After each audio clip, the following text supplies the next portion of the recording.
Hej alle sammen, og velkommen til den her video. Hvorfor har du den på? Hvad? Hvorfor har du den på? Skal jeg tage den af? Ja. Så. Hvorfor har du Ej, den? den sidder lidt forkert.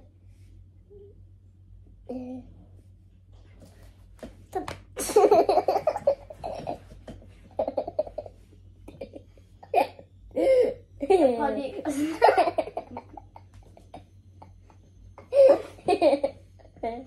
Sådan der. Okay. I dag skal I lægge make op med os, ikke også, Theo? Nu er jeg alle. Ej. Vi starter med lidt primer på, ikke også, Theo?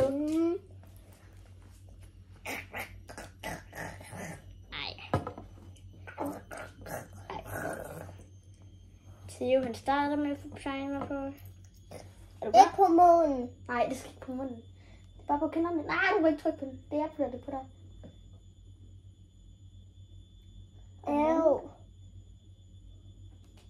Det er lige så lidt.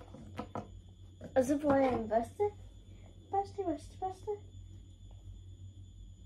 Primer.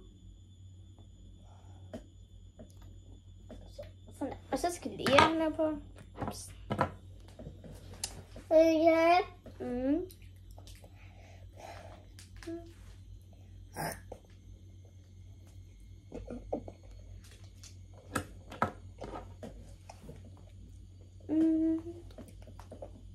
Ja. Er du ikke fin? Lader du kysse munden? Nej, jeg gør så.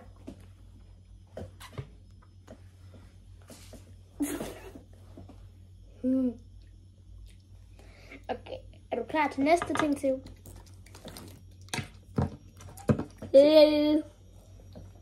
Nu skal vi have concealer på. Ikke også, Theo? Den her. Hvorfor bruger du ikke det her? Den skal vi ikke have på endnu. Det er kun til allersidst. Ups. Den Vi skal lige sætte det der concealer på. Hvor er du god. Vi skal ikke have concealer. Vi skal ikke lige have det der på, for jeg spiser lige. Jeg spiser lige tyggegummi. Tyggegummi. Du spiser ikke tyggegummi. Jo, jeg gør. Nå, okay. Jeg spiser tyggegummi. Må jeg putte det under dine øjne? Det skal sidde her. Hvad er det? Du skal jo ikke have det i munden. Jeg skal lige have den her med, så vil jeg. Ind i din mave. Er du klar nu? Ja. Godt. Jeg putter bare en lille smule på. Dyt. Og dyt. Og den anden side. Åbn øjnene. Og så skal du kigge på det her. Altså, dyt. Dyt. Dyt.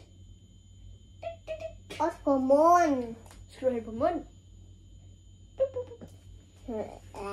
Kan du blende det ud med den her? Gør sådan her. I hele dit hoved. Wow, du er god. Blendede det ud. Og nu er det lige også til mig. Haps. Tror du, Tasha hun bliver sur, fordi vi har taget hendes concealer? Nå, okay. Vi skynder os. Ja. Så håber vi kun ser videoen. Lad os sætte en stol foran døren, så der er ikke nogen, der kan komme ind og blive surt. Jamen, jeg har lukket døren, der er ikke nogen, der kommer. Ups. Her. Okay, jeg har puttet lidt Prøv at for se meget det her. Se, du ser sjov ud.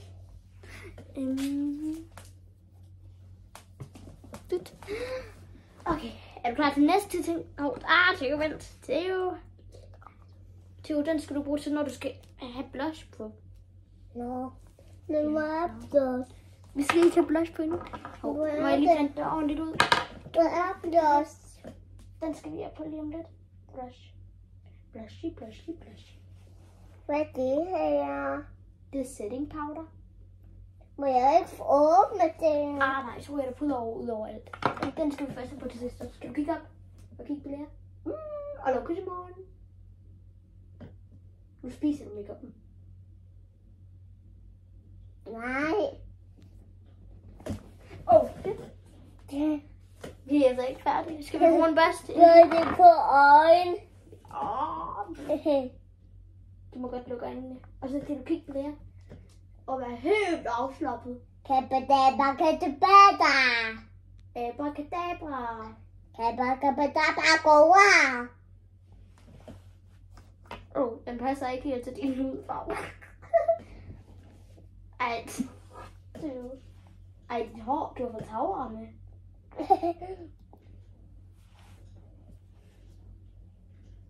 Luk øjnene.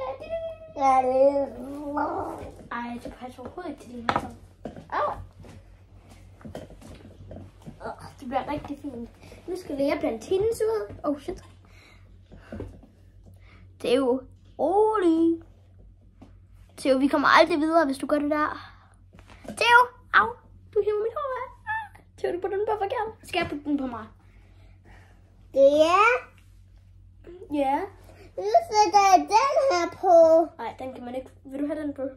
Nej, det skal du. Man kan ikke få den på igen. Er du klar? Er jeg flot? Theo. Man kan ikke få den på igen.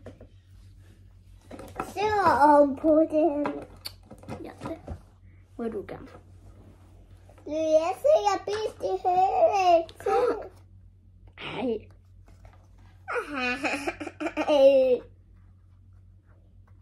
Okay, jeg går lige op til mit store spejl, så kan Theo lige sidde og snakke på det. Kan du lige snakke? Namo, dada.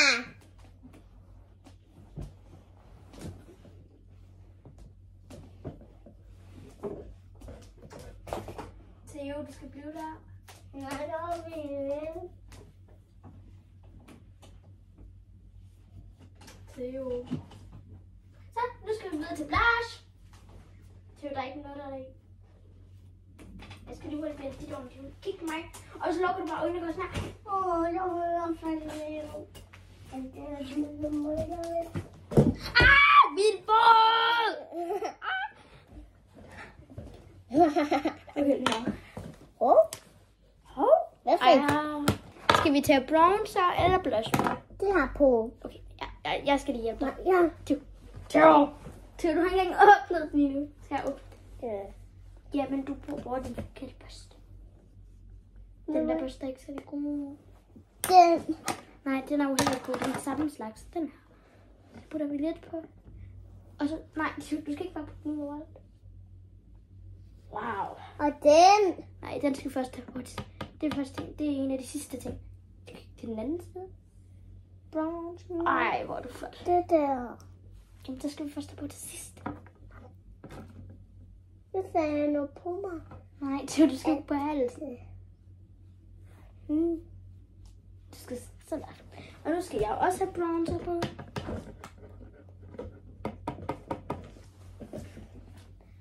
Og den der skal jeg lige hjælpe dig med. Når du tager den på selv, så smører du det i hele hovedet.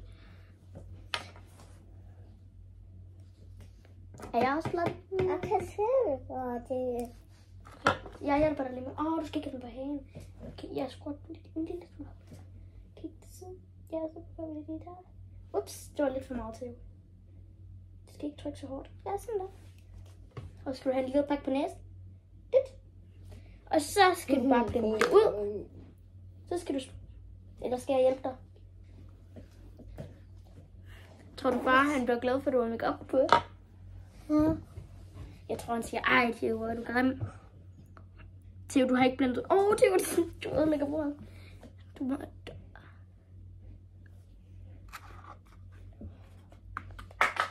Flot.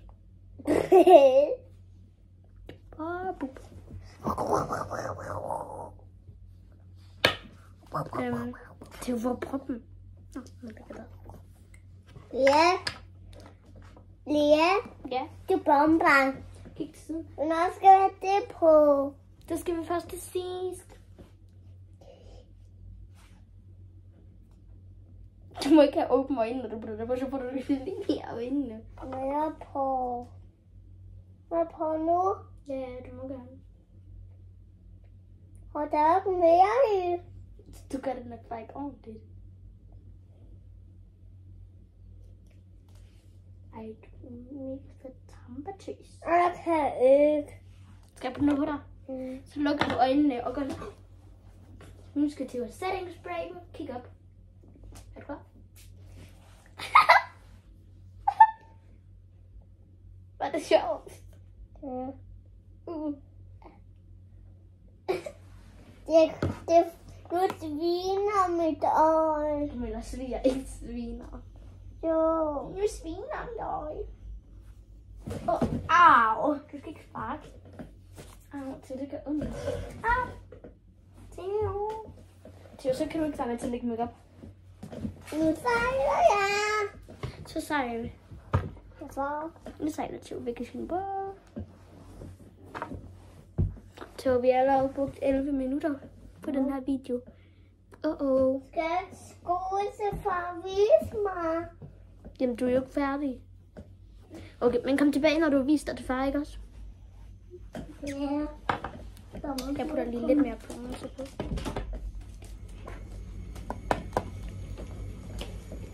Ja, det er bare lige vores vaskemaskine, der laver musik på den måde.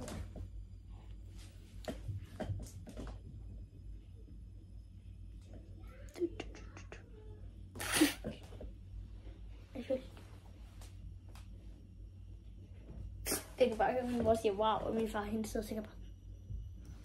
Min far hader, når jeg ikke gider have makeup på.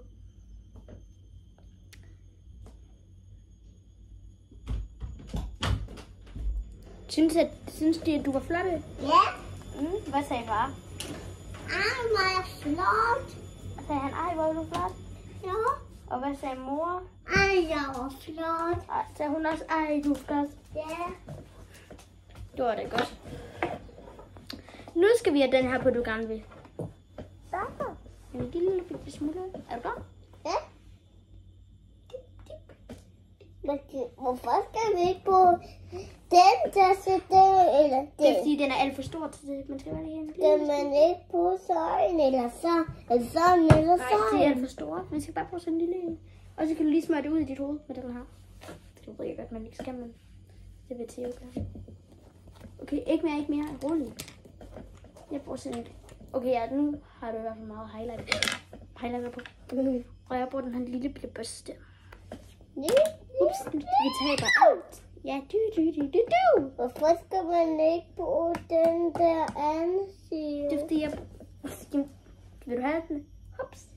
Det er ligesom en lille squishy. Er du færdig, Theo?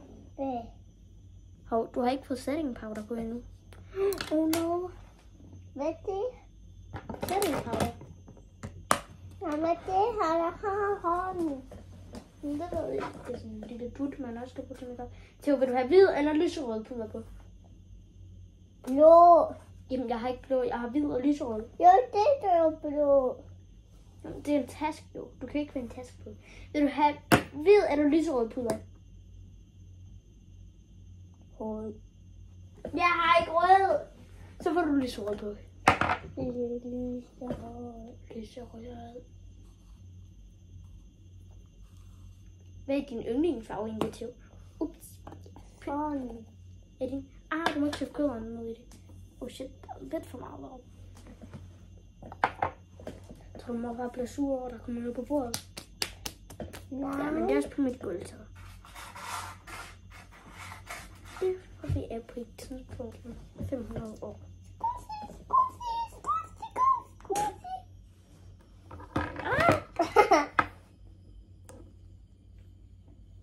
Er du klar? Så lukker jeg øjnene. Så sætter vi først ind af øjnene. Og der. Buller. Du skal ikke lige pille ved det. Men det er fordi, det går lidt ondt. Nej, den er jo helt blå.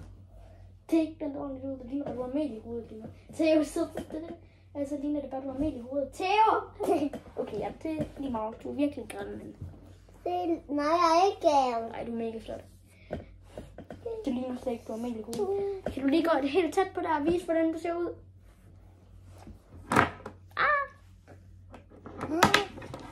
Theo! Nu bliver den tastatur. Oh no. Oh no. Skynd dig, Oh no. skynd dig. No. Jeg Det er så maskinen. Mor, skynd os. Oh shit, vi er allerede på 15 minutter. Oh no. Oh no. Kan du løbe ind på Natashas værelse med hendes ting? Okay, hun skal ind på Natashas værelse. Skal du løbe ind på Natashas værelse med dem? Nej, du skal. Jeg løber heller ikke ind. Hun opdager det ikke, for hun er ikke hjemme. Hvor er hun? Hun er hjemme med Anna. Så jeg håber ikke, hun bliver stort. Det håber jeg heller ikke. Så siger vi bare, at du var morfar, der sagde, vi skulle. Ikke også? Ja. Så siger vi bare, at du var morfar, der sagde, vi skulle. Ikke dumme far og mor. Hvad? Ikke dumme far og mor. Dumme Natasha. Nej, en af tid siger det ikke dumme.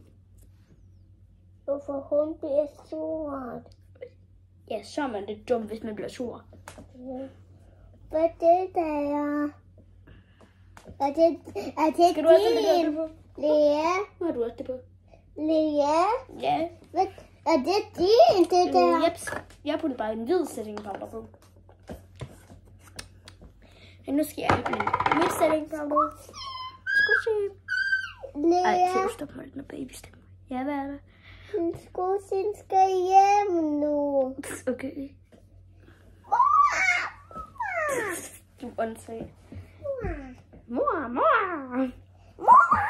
Skal du have den her på igen, Theo? Skal vi begge to sprøjte på? Nej. Præcis, så sprøjter du på dig, og jeg sprøjter på mig. Nej, ikke for mig. Kunne du ikke lide den? Nej. Så kan jeg lære det bare. Jeg kan få mange. Hvor mange sprøjt skal det på? Så Theo. Hvor mange sprøjt skal det på? Mit ansigt. Hvor man Skussi? Det ved jeg ikke. Hvor mange sprøjt skal jeg have på, Theo? Nej, man Skussi. Ja, det ved jeg ikke. Ja. Det er ikke mig, der har lavet, men du har den i hånden. Ja. Du har den i hånden. Ja. Ja. Du skal have 1, 2, 3, 4. 4. Okay. Nu har den squishy også på. Er du klar? Så lukker jeg øjnene og går snart. Er du klar? Ej, der kommer ikke noget ud af den. Det var 4. Alt var dårligt. Den er kan ikke meningen, man skal spise det med. Sådan der. Ej.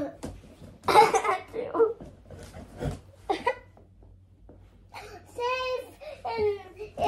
en voksen derinde. Det er far, Theo. Hvorfor? Jamen. Prøv at se, det er far, og så er det babylæger, det der. Hvorfor går en far også derinde? Fordi jeg kan jo, man kan jo ikke kravle rundt alene, vel? Hvis du var der, så kan du heller ikke være derinde alene, vel?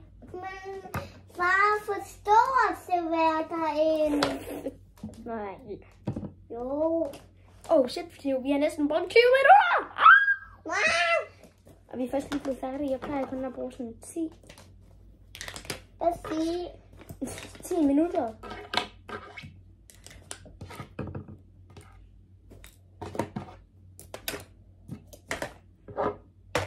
Ej, nu bliver den her taske fyldt helt op.